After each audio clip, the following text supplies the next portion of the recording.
महाराष्ट्र में चुनाव प्रचार भले ही समाप्त हो चुका हो, लेकिन सियासत की हलचल अभी भी जारी है। नागपुर में एनसीपी शरद पवार गुट के वरिष्ठ नेता अनिल देशमुख पर अज्ञात हमलावरों ने हमला किया है।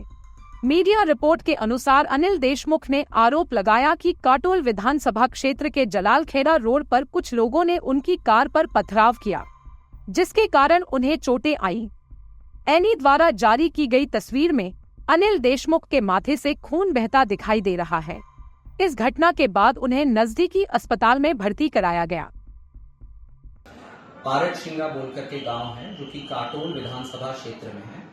यहाँ पर श्री अनिल देशमुख अपना सभा कंप्लीट करके नरखेड़ की तरफ से काटोल की तरफ की ओर आ रहे थे। रोड के एक आइसोलेटेड भाग पे उनके प्राथमिक इंफॉर्मेशन के मुताबिक उनके गाड़ी पर पथराव हुई। इस इंसिडेंट में उन्हें इंजरी भी हुई है।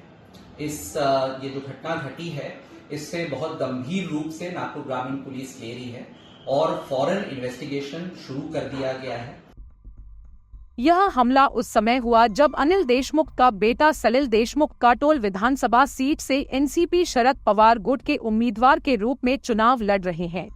काटोल सीट पर कुल 17 उम्मीदवार मैदान में हैं, जिनमें एनसीपी शरद पवार गुट के सलिल देशमुख, एनसीपी अजित पवार गुट के अनिल शंकरराव देशमुख, बीजेपी के चरण सिंह बाबूलाल जी ठाकुर, महाराष्ट्र नवनिर्माण सेना के सागर अरुण दुधाने और वंचित बहुजन अघाड़ी के विवेक रामचंद्र गायकवाड़ प्रमुख हैं। और ये सच बात है कि भारतीय जनता पार्टी बुरी तरीके से हर जगह पे हार रही है, इसीलिए उनके गृह मंत्री को भी यहाँ से मैदान छोड़ के जाना पड़ा और उसी के कारण ये लोग आज इस तरीके की घटना करके कुछ एक संदेश देने की कोशिश कर रहे हैं कि जो हमारे खिलाफ में आवाज उठाएगा उसका हम सर फोड़ेंगे, उसका हम सर कुचलेंगे। हमारे साथ में अमित शाह है गृह मंत्री, हमारे साथ में देवेंद्र फडणवीस है उप मुख्यमंत्री गृह मंत्री। हम सभी का ऐसा हाल करेंगे। हम काटोल को सुरक्षित रखेंगे नहीं, हम नरखेड़ को सुरक्षित रखेंगे नहीं, हम नागपुर जिले में सुरक्षिता रखेंगे नहीं। काटोल सीट पर 1995 से लगातार अनिल देशमुख का दबदबा रहा है।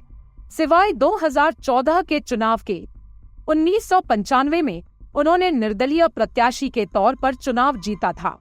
1999, 2004, 2009 और 2019 एनसीपी के टिकट पर जीत हासिल की। पिछले चुनाव में उन्होंने बीजेपी के चरण सिंह ठाकुर को हराया था। इस बार अजित पवार गुट द्वारा प्रत्याशी उतारे जाने के कारण उनकी स्थिति चुनौतीपूर्ण हो सकती है। बीजेपी ने इस बार फिर से चरण सिंह बाबूलाल जी ठाकुर पर भरोसा जताया है।